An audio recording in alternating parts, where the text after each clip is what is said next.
मंडळी, वयाच्या अवघ्या 7व्या वर्षी ज्या मुलाच्या आई आणि बहिणीला जिवंत जाळून मारण्यात आलं, आज तोच मुलगा काँग्रेसचे राष्ट्रीय अध्यक्ष आहे। त्यांचे नाव आहे मल्लिकार्जुन खरगे। कर्नाटकचा बिदर जिल्हा ज्या हैदराबाद संस्थानात येत होता, तिथला निजाम भारतात सामील व्हायला तयार नव्हता।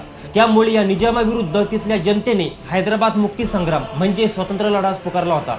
या लढ्याला आणि जनतेला चिरडण्यासाठी निजामानं एक अत्यंत क्रूर खाजगी सैन्य तयार केलं होतं। हे रजाकार निजामाला विरोध करणाऱ्या गावावर सामूहिक हल्ले करायचे। असाच एक भीषण हल्ला खरगे यांच्या वरवटी गावावर झाला।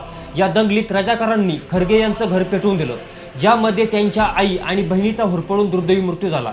या भीषण आघातातून सावरत खरगे आणि त्यांचे वडील गुलबर्गा येथे स्थायिक झाले। गरिबीशी दोन हात करत खरगे यांनी आपलं शिक्षण पूर्ण केलं आणि वकिलीची पदवी घेतली।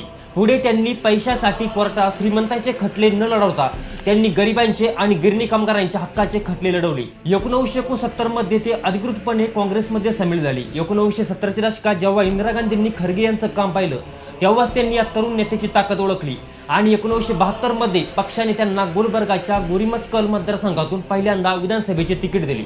पुढे सलग 9 निवडणुकांमध्ये त्यांनी विजय मिळवला। एका निष्ठावान सहकार्याप्रमाणे खरगे यांनी राजीव गांधींच्या कठीण काळातही पक्षाची साथ सोडली नाही।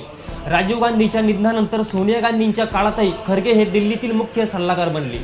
अनेकदा मुख्यमंत्री पदाने त्यांना हुलकावणी दिली। पक्षांतर्गत समीकरणामुळे हक्काची पदं हुकली, पण खरगे यांनी कधी पक्षाशी किंवा आपल्या तत्वाशी गद्दारी केली नाही। जेव्हा जेव्हा पक्ष अडचणीत आला, तेव्हा खरगे संकटमोचक म्हणून उभे राहिले। 2014 मध्ये जेव्हा काँग्रेसची अवस्था बिकट झाली, तेव्हा सोनिया गांधींनी लोकसभेत काँग्रेसचे पक्षनेते म्हणून खरगे यांच्यावर विश्वास टाकला।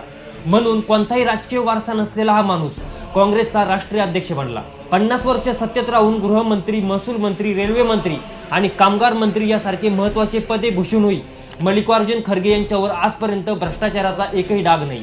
वयाच्या अवघ्या 7व्या वर्षी ज्या मुलानं स्वतःच्या डोळ्यात देखत आपल्या सुखी कुटुंबाची राख झालेली पाहिली, नातेवाईकांनी ज्या कठीण काळात पाठ फिरवली, तोच मुलगा आज वयाच्या 84व्या वर्षी देशाच्या राजकारणाचा केंद्रबिंदू बनला।